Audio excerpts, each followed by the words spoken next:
Potter talk show from the basement of Kate.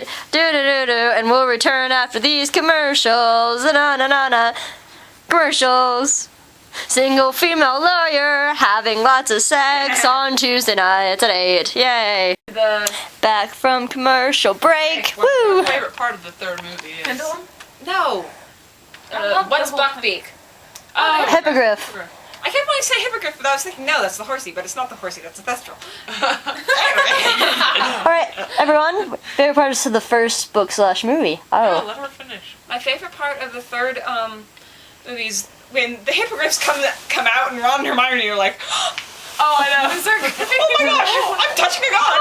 I know, it's funny.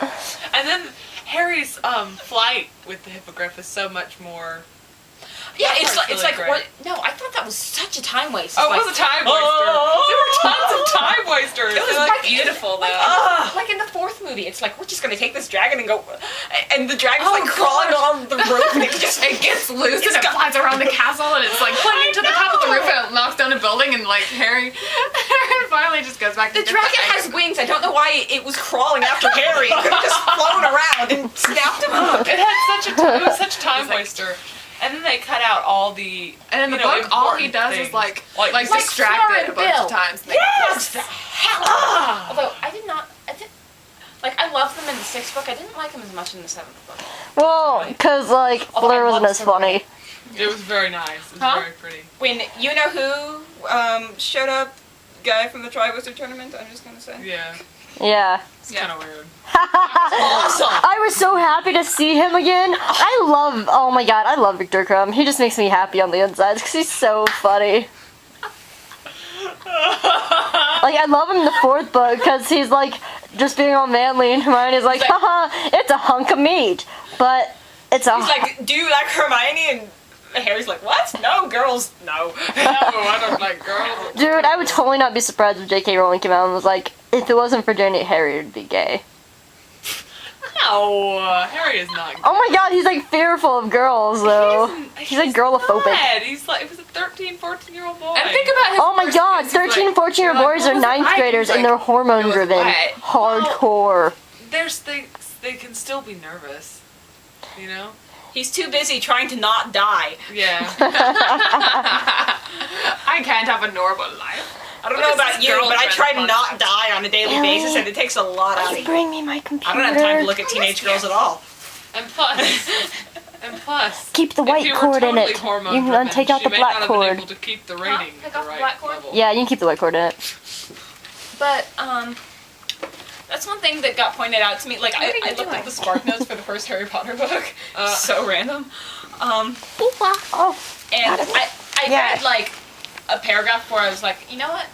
I'm gonna just read this, like, I mean, I'd already read it, but it's like, I don't want to read this analytical crap of this book that I like. But it was talking about how, as the series goes on, his point of view shifts. Like, it gets less black and white and more gray. It's very interesting. But it also gets, like, more adult. Like, he starts paying attention to different things. Right, the advance of his thought process. Because, like, in the first book, he's like, wow, magic. In the last book, he's like, it's the world. Yeah, it's really interesting. Hey. It's a sandwich. With shit so much. It's not a magical singing sandwich. It's just normal sandwiches I eat. Even the way, like, Harry's mind describes things. You know, like, in the first book, it's so basic. Yeah. It's almost like, it's very much a children's story. Then you get to the fifth book, and all the innocence of his viewpoint is gone. Oh, and if you go back and reread the first book, like, you catch all the little things that's going on behind the scene. Yeah, and you're like, whoa. Yeah, but, like, I wish that the sixth book had gone into his emotions a little more. Like, people were like, thank God he's not angsting anymore. But just the dramatic shift between angst and happy. I'm an adult. It was so angst. I know it was. It was, but, like, just, there was no transition. No. It was just like, angst. Ginny! I think, though, the killing of Sirius made a huge, like, you can see it, like, but Harry just kind of grows up and he realizes, this is stupid, why am I acting But you don't really get to see that, though. Yeah, you don't see Or, like, all this shit happens that Harry feels so horrible for.